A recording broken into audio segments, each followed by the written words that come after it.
Welcome to ACOS, All Kinds of Stuff, the podcast that, just like its host, has a hard time focusing on just one thing. So we talk about a little bit of everything. Glad you're here. Let's get this party started. Welcome back to ACOS. I'm your host, David Ritchie, and we are on our second episode for Dad Academy. When it comes to coaching your own kid, it's called Coaching Your Own Kid Part 2. To recap real fast without getting totally into it, I have been coaching my 11-year-old son in what is the Cooper Hoopster Pee-wee Basketball League. This is my first experience coaching my own son. If you would like to hear more about that, make sure you go back and listen to Coaching Your Own Kid Part 1. But I said on that episode that we're going to have, this is going to be a three-parter. We're going to have a beginning of the year episode, a middle of the year episode, and an end of the year episode. Well, we are officially in the middle of the year, and I cannot tell you how happy I am to be in the middle of the year because that means I'm closer to the end of the year. So let's kind of recap where we're at. When I last left you, we had not played a single game, and now I don't know how many we've played. I think it's in the 7 to 8 range, but it feels a lot closer to 300. And it was exactly what I thought it would be. There are some really good teams in this deal. I talked about the draft during the last episode, and some of these kids were not at that draft.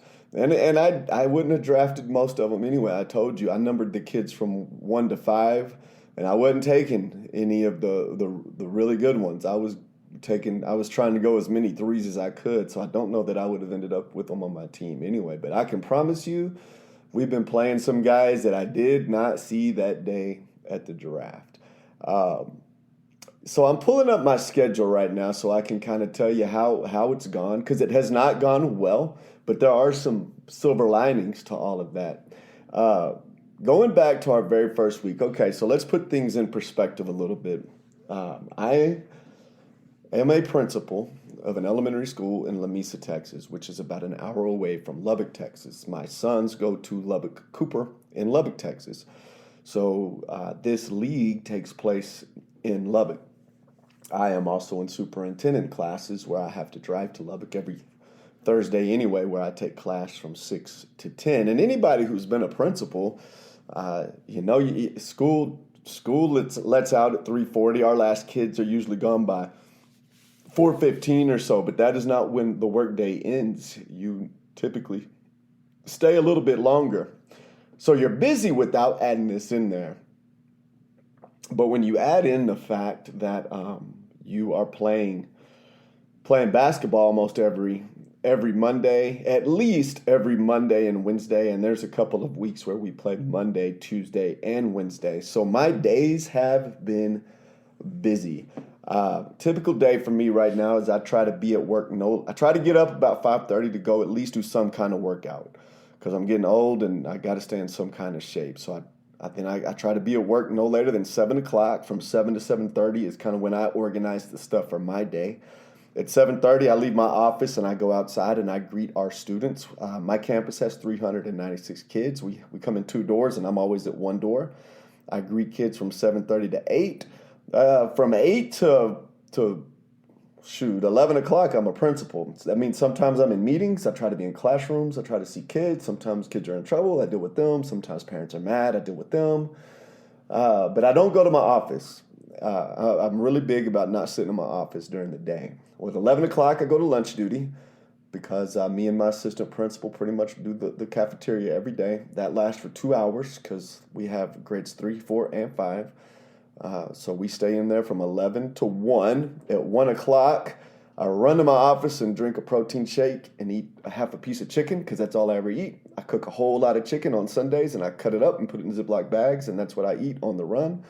Take some more caffeine, go back to being a principal, out in the hallways, out in the classrooms, meetings, same old.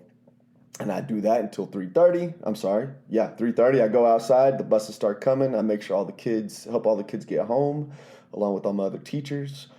The last bus usually pulls out about a little before 4. We got a few stragglers. We call the parents, make sure they get home. And typically about 4:30, I'm trying to pack all my stuff up. I run home. Sometimes I have time to change. Sometimes I don't. I get another half piece of chicken in a Ziploc bag out of my refrigerator, get in my car, drive to Lubbock, and I coach. Then I drive home, take a shower, go to bed, and do it all over again. So I'm not going to lie to you guys. I'm kind of ready for this to be over. And I will say that I am enjoying getting to see my sons. So, I see my sons since I've moved back from Fort Worth all the time. And it's been amazing. And that's the plus to this. I get to go see Logan.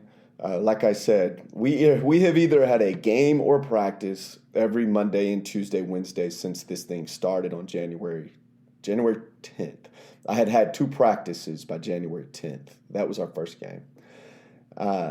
This last week, the snowstorm in West Texas saved me, and I did not have to go. We didn't have a game Monday.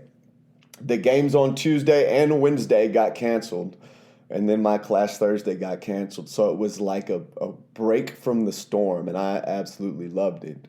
But that ends with the vengeance tomorrow night, because this week we play Monday at 8 o'clock p.m. We've got pictures at 6.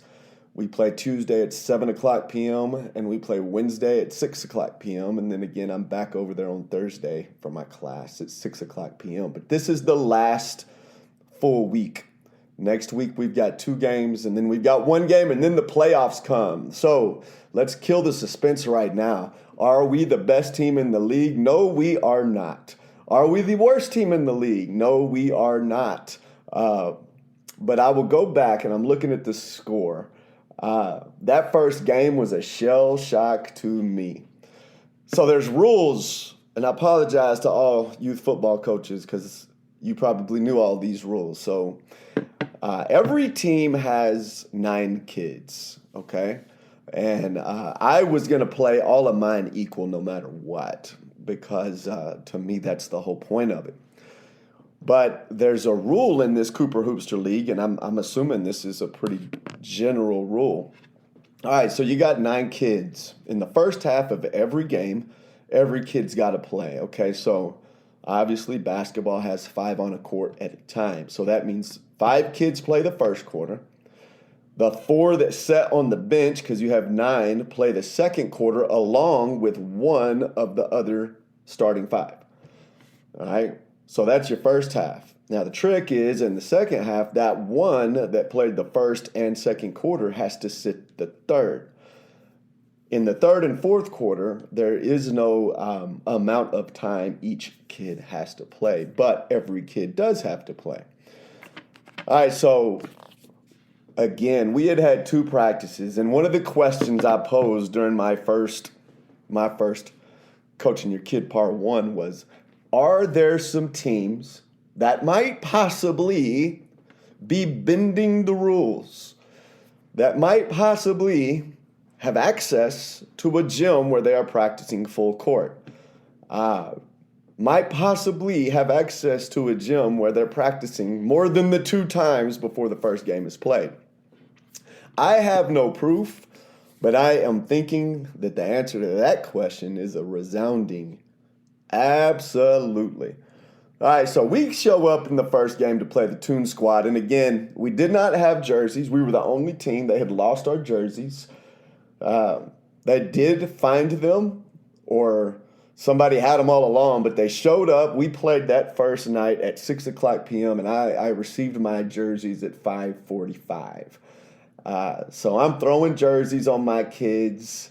And, man, when we walk into the gym, I get there, again, I drive from Lamesa, and when we walk in, the team we're about to play, and we played the Toon Squad the very first game, and not only did they have their jerseys, those kids were in full-on pregame warm-ups with shooting shirts with their names on the back. And, again, that was the first time I saw some kids that I can promise you were not at the draft. And I immediately knew this could get a little ugly. And it did. And you know what I did is so my team, all these teams are 5th graders and 6th graders. Obviously, for the most part, the 6th graders are a bit ahead physically, basketball-y, mentally. Is basketball-y a word? It is today. 6th graders are a tad bit ahead of most 5th graders. All right, so I start all my fifth graders. Well, not necessarily the first game. I think I might have mixed and matched it. But it wouldn't have mattered because the Toon Squad beat the ever-living dog out of us. And that was when I believe the score. Well, I don't have to believe. I can just tell you. The score of that ball game was 48-8. And I'm not going to lie, I think we were pretty lucky to get 8.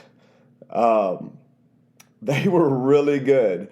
And I'm looking at the record. They are not the best team. They have lost one time. I'm trying to see when we play the best team. Oh, we've played the top 2 teams. And you know what? The team that beat the Toon Squad, we played second. So we got beat by the Toon Squad 48-8 on Monday. And then we came back on Wednesday and got beat 39-15 by the Valley, who is also 5-1. Trying to see who we got this week. So we got another tail kicking coming towards us later this week, but we'll get into that. But I did after the Monday night game. I'm not gonna lie. I remembered why I did not want to continue to coach because most like I talked in that first episode. We are our father's son, and my dad as a coach used to, just get physically ill.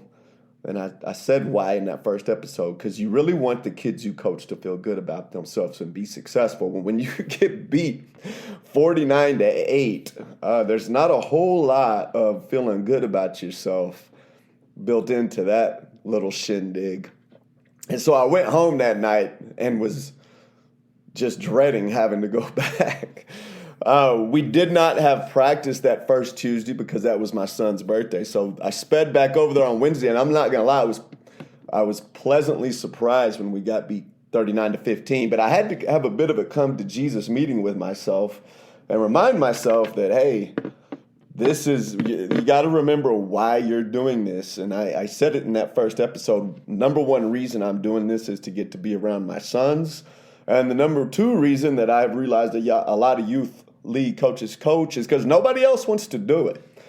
And, so if there's parents over there screaming and holler at me, then they, in my opinion, that's what I said that first episode. You can't complain about it if you're going to say no to doing it. And so I made a pact with myself after that first 2 weeks of going home, stressed no different than I was when I was competing for the Class 3A or Class 4A Texas high school football playoffs, trying to figure out what we can do to get better. And at that point, I made a pact with myself that I'm going to walk in, I'm going to coach my ever-living tail off, I'm going to treat these kids right, I'm going to be a positive encourager, and whether we win or lose, at the end of it, I'm not talking to a single parent because I don't have to. I'm going to coach my kids, and I'm going to love them kids, but I'm not doing the part of this that I don't like, so I don't even go near them. I've got a pretty good routine now. I drive slow because I'm watching my gas mileage because I've put about 2,000 miles on my car this month. I get there about 15 minutes before the game. I walk into the gym about 10 minutes before the game. I find my kids. I give them all fist bumps, ask them how their school week is going. I find Logan, and I give him a big old hug. Hayden, my 13-year-old, always comes and sits on the bench with me. He's my assistant coach. And when the game starts, I coach him up.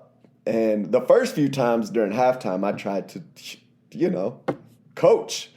But I've started to remember these kids have never been coached before. So that's another thing I've realized is that a lot of these teams have been getting coached by the same person for an extended period of time. Now, when you draft, that means the teams can't be exactly the same.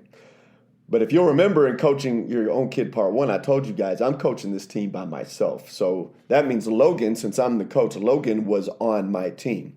Well, if I'd have had an assistant coach that had a son, then his son would have automatically been on our team. Well, some of these teams have between 3 and 5 coaches. Well, if you got 5 coaches, you got to start in the lineup. And that is why some of these kids I did not see at the draft.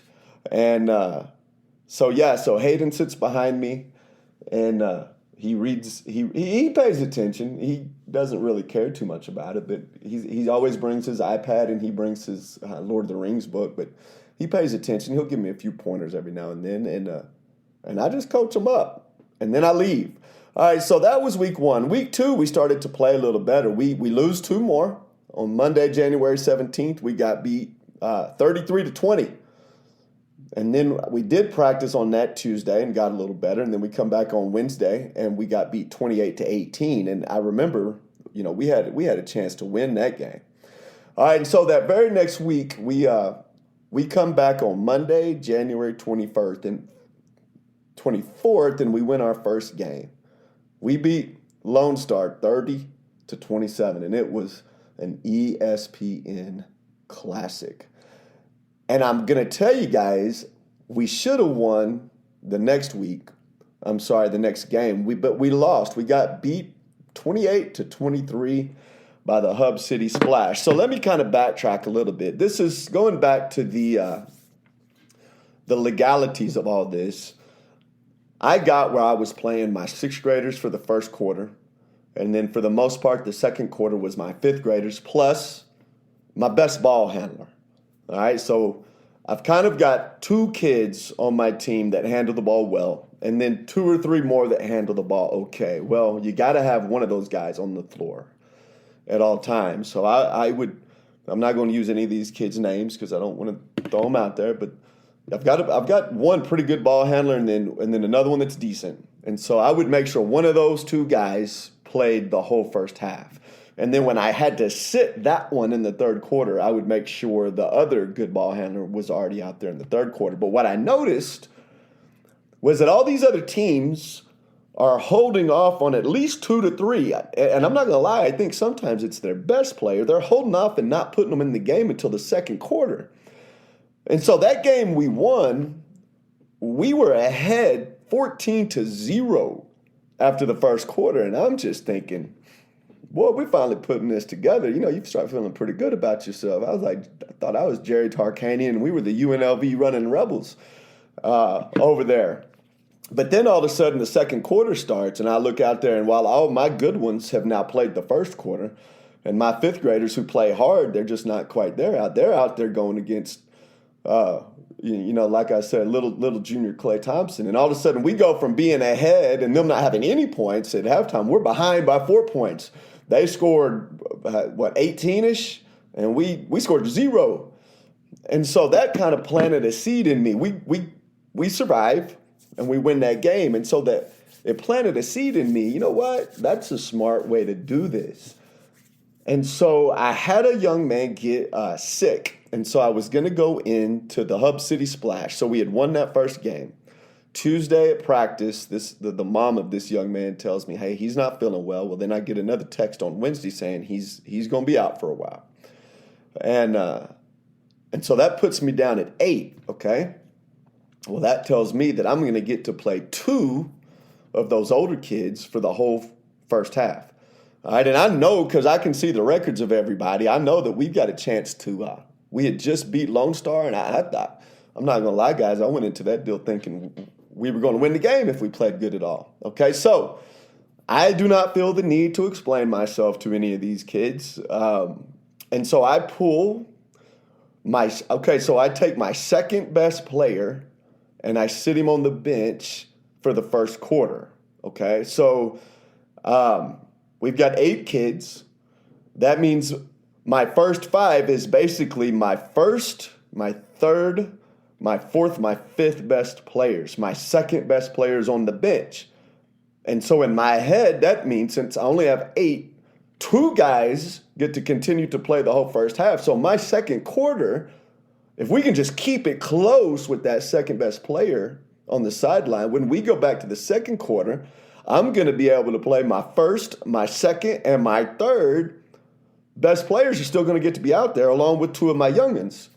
And then when we get to the third quarter, my second best player is going to, be out there with the 4th, the 5th. And I think it's just this great, great plan. Well, I don't take into account that my kids and my parents don't really care about all that. As soon as I tell the second best player, hey, you're not going to start today. You're going to, I tell him, you're going to sit the first quarter, but you're going to get to play the entire rest of the game. Well, he sits on the bench behind me. And again, I'm telling you guys right now, if this was if this was real life coaching, I'd have run this kid until he couldn't breathe anymore. But I can't do that with them. But I look behind me, and he's having a conversation with his parents. So across the gym floor, a non-audible conversation. His mouth is moving, and their mouth is moving. And I look back just long enough to see him shrugging his shoulders, basically saying, I'm not starting, and I don't know why. And so, and he's a good player for us. For the Mustangs, he's a good player. But he doesn't play good the whole game because he's upset that I set him in the first quarter. And it doesn't matter that everybody we've played, and it's not like I'm the only one that can see it. Every time we play before that, when we would sit down, the second groups would go out, and my older kids, they know all these kids, they would be pointing at me saying, hey, that one, they're pretty good. Well, we get out there and we just can't play with them. So in theory, it's a great idea, but my theory did not account for my second best player deciding since he wasn't starting, he was just going to totally suck. And not only that, but my first best player, whom usually has a pretty good head on his shoulders, saw that the second best player was not playing the first quarter, and then he got all in his head the whole game. And the system worked. We ended the first quarter tied 6-6, which in my head, I'm like, Dunsky. All right, 6-6.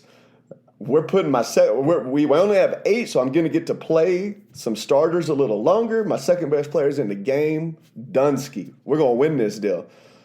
But again, that was not quite the buy-in from my new coaching theory was not there, and the performance showed it, and the performance suffered. So we ended up getting beat 28-23. And that was the last time we played because we were supposed to play last week. We were off Monday. Tuesday was supposed to be a practice, but it got canceled. And then Wednesday, we only had one game last week. And it was against the Kings, who, looking at these records, are 6-0, which means they have beat the Toon Squad, who beat us 48-8, which, if I'm doing my math right, they're a little bit better than they were at the start of the year. I feel like we're a lot better than when we started the year. So theoretically, they would have beat us about 68-16-ish. So I'm kind of glad that one got canceled. So looking at this, so we have played 1, 2, 3, 4, 5, 6, 7 games, and we have 1, 2, 3, 4, 5, 6 plus the playoffs left. Now, if I'm looking at the playoffs correctly, the top 13 teams make the playoffs. All right, well, we are currently 13th. So I do not know if that is a good thing or a bad thing. Yeah, when I coached high school football, I always wanted to make the playoffs. My thought process was, even if you're not that great, but you sneak in the playoffs, you could go out there and get beat bad, but you still can print those shirts that say 2017, playoff team or whatever, and 10 years later they don't remember how bad you got beat in the first round. All they have is that T-shirt that reminds them that they made the playoffs. But in this deal, I'm not going to lie, if we are the last place team going into the playoffs, that could be an ugly playoff game. So it looks like my season is going to either end with our last game Monday, February 21st, or if we make the playoffs, we will play Monday, February 28th, and I have a very strong feeling that it's going to end that night at the least. So I don't know when we go out there tomorrow night. So this week, what do we have left? We've got the Pirates. Let's see where they're sitting. All right, so the Pirates had the same record we do. They have 1-5. They have scored 90 points and we've scored 89. They have given up 125 points and we have given up 114. So if ESPN does not have a game to televise Monday, February 7th, 8 o'clock at the Lubbock Cooper High School gym is going to be prime time hoops. All right, then we come back on Tuesday and play the Nets, who are 2-4.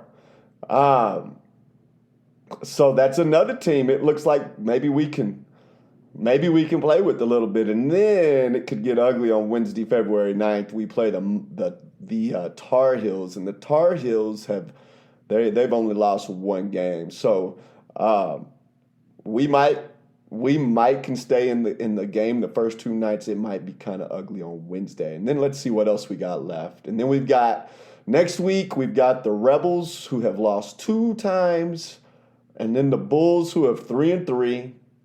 And then we ended off with the Spartans, who are also 3-3. So we only have one game left against a team that's only lost one game. Then the rest are kind of in there a little bit. But here's the other part that's crazy. So I don't know any of these guys. And if you listen to the first episode, I don't know anybody, nobody, no parents. I know my ex-wife and her husband, and that's it. And so these coaches are not the most friendly people in the world. And again, they're not in education. They do other jobs, and they take it very seriously. And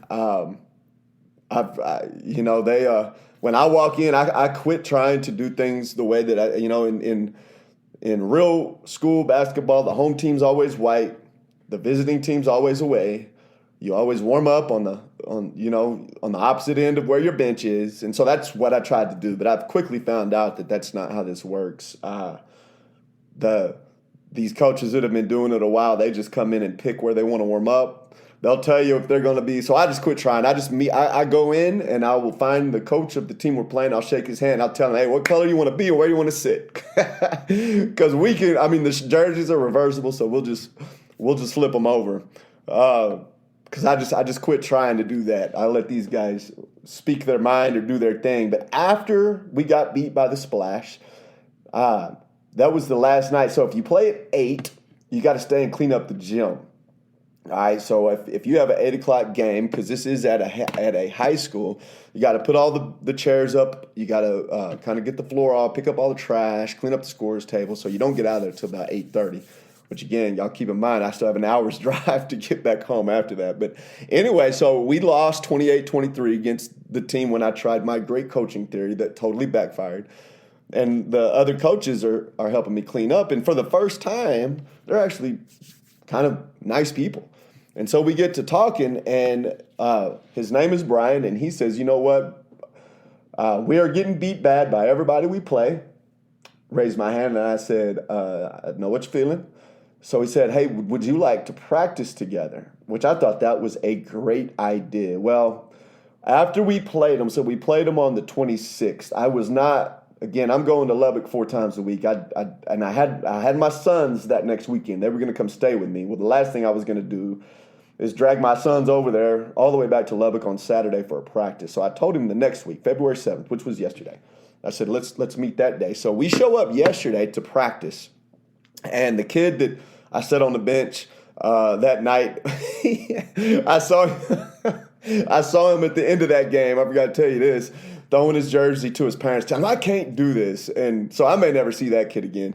I'm telling you, if this was real stuff, we'd be handling that. But I have to be the happy-go-lucky, love-em guy. So he wasn't at practice. But we show up for practice yesterday against the team that beat us 28-23, and we're a really good practice team. Our kids get in practice, and they listen, and we're coaching. And, man, yesterday so at the beginning I taught my kids a press, okay? And we haven't been able to do it in the game because pretty much when the game starts, we run around with our heads cut off. If we're on defense, we chase the ball wherever the ball goes. We just run around like crazy. When we're on offense, we dribble with our head down until we feel like we got enough room. And if we throw up a shot, it could be it could be a backwards two-hand behind our head, eyes closed shot, but we just kind of jack it up. But when we get in practice, we listen, and we're pretty coachable. Well, yesterday, this team that beat us 28-23, just in a scrimmage, we absolutely wear them out. And I'm not really even coaching. My kids are doing the press that we haven't been able to do in the game without me really telling them to do it. We're in there getting rebounds. We're hitting threes. We're stealing the ball. And, I'm just like, can we not, we would be, if we had won that game, guys, we would be 2-4 and sitting in probably 10th place. And, that's a crazy thought to think that my team is good enough to be there. But it's crazy how good we were yesterday. The Hub City Splash stood no chance at 10 o'clock a.m. yesterday morning in the practice gym. Unfortunately, the Hub City Splash did beat us by 5 when it counted. So who knows what we're going to get tomorrow night? We're halfway done, and I've loved to get, and here's when I said silver linings. This is the last thing I'll say. My son has gotten better, and I feel like so far the goal of this has been achieved, because when they were staying with me over that weekend, I still made sure we played a whole lot of Nerf basketball on my Nerf basketball court behind me, because I do not want Nerf basketball to ever become not fun. Because the truth of the matter is, when you're playing any kind of real sport, yes, it can be fun, but it's not always going to be easy.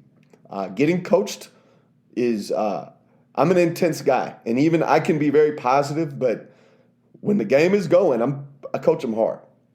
And, so I'm not going to say it's not fun, but it can be when you're young, when you're a fifth grader, a sixth grader, and I can tell a lot of my kids have never been coached. They've never really played organized team sports. It is not always easy. And so my goal with Logan, whether he ever plays again or not, is for him to not dread it. And I don't feel like he has. He plays really, really hard. And I'm a defensive guy. Like, that's where I hang my hat. And I'm trying to explain to my players, your offense will come from your defense. And we play man-to-man. And yesterday in practice, we pressed just ridiculously well. But, we be able to see your man and the ball. We sag. If your man has the ball, we're pressuring the ball. But we're always ready to come help. We work on blocking out. We work on all of that. And Logan, he has really taken to it. And I was really proud of him, especially yesterday. We were doing a drill with the Hub City Splash, 3-man weave. You guys that played basketball, you go down 3-man weave, you shoot a layup, and then it becomes 2-on-1 coming back the other way. And that kid will play some defense. And even his mom, and we watch him really close, he plays hard. And he plays really good defense. And so I'm really proud of him. And but I watched him yesterday. We started practice at 10, and I got there about 9:50. And so the kids are just shooting. And at the beginning of the year, he could not get the ball to the rim with his free throws. And, of course, I'm always watching my son, just like all of us do. And even if I'm in a conversation, I was talking to the other coach, my eyes are glued to him. And, he was over there, and all of a sudden he's making his free throws. And he's able to make some layups, and he's hitting his shots, and his shot's gotten better. He still can't quite get it there from the three-point line, but I tell him this all the time, and anybody who grew up when I grew up knows this. Organized sports didn't really exist then to the extent that they exist now. And I spent my life out in my driveway shooting the ball. If it was football season, I was out there with the football pretending I was playing the Super Bowl with either my friends or even just me. When it was baseball season, there was a brick wall. I had a tennis ball and a glove, and I would pitch a full 9-inning game against that brick wall out there. During basketball season, I just shot, and I just played. And I think that's where we got better. That's where we learned to play the game. And I didn't play any organized sports till I was in 7th grade, but it was less of an adjustment for me because I'd spent my life just playing. And I think a lot of kids miss out on that now, and they think if it is not an organized sport, they can't play it. But we were sitting here last weekend in Logan because there's a park right down the street, and he just wanted to go shoot. And so he's wanted to do that before, but when we would go down there, he wants to play. He wants to play one-on-one. And, he doesn't want to, and I'm trying to tell him, you will get better at everything when you quit thinking you have to play a game. And you literally just take the ball and you just shoot. And you play little mini games with yourself. So I taught him around the world. All right. And, he still can't get it there from the 3-point line. So what we did was we started inside, like on the block. And then we worked our way around free throw line to the other block. And then we would take a step back and kind of work that middle between block and 3-point line and work our way back around the other way. And we stayed down there for about an hour. And he's getting better. And he's getting where he can make his shots, and he's getting where he's more confident with it. So That's the silver lining, is we're teaching them to play hard. Hopefully they're learning to play a little defense. And for me, selfishly, my son still likes to go play basketball because, guys, that's what I want at the end of this. I can honestly say I don't think Logan cares if he ever touches another football again after his football experience. My hope is that whether he ever plays organized basketball or not again, that when they're out at recess or if one of his friends or he has a goal at some point out in their driveway, that on Sunday afternoon, I just look up and they're just playing some 2-on-2 or some 3-on-3 and just enjoying the game, because playing sports is just fun. And the world has tried to make it where it has to be organized and it has to be coached and it has to be officiated. And man, that's just not how I grew up. And I think these kids in this day and age, I think they miss that. So this was part 2. Part 3 will be the end of this. And so at part 3, you will know the suspense. Will we go from the 13th place team in the 5th and 6th grade Cooper Hoopster League? Will we stay at 13th and be the lowest seeded team in the playoffs? Will we win a couple of these games? Will we surprise some opponents and be the 11th or 12th place team in the playoffs? Or will we lose every game and somehow end up 14th, which I'm looking at the records. I don't know how that's going to happen, because I'm assuming to move down, the team we beat's going to have to lose to somebody. And ain't gonna lie, if they lost to us, they might not be able to find an opponent they can beat. So we may sit 13th the whole year long, but I know you will be sitting at home just waiting to hear, and you shall. It'll either be sometime after February 21st if we don't make the playoffs, or sometime after February 28th if we do make the playoffs. I hope everybody's having a great life. Find me on Twitter, guys, especially. I've done this podcast, and I've made it 3 different podcasts. So if you don't want to listen to the movie one and you don't want to listen to the sports one and you just want to listen to this one, please do, and please reach out and share your experiences, because being a parent is the biggest blessing that I was gifted with by God in this life, and I don't take it for granted. And my kids, just like yours, are growing up so fast, and man, I'm just trying to cherish the time I got with them. So I would love to hear from you guys. Have a great week, and I will see you part 3 at the end of this basketball season. Thank you. You have been listening to ACOS Podcast, All Kinds of Stuff, with your host, David Ritchie. And I sincerely want to thank you for stopping by and giving us a chance. The music you hear now and the music you hear at the beginning of our podcast was done by my 13-year-old son, Hayden Ritchie.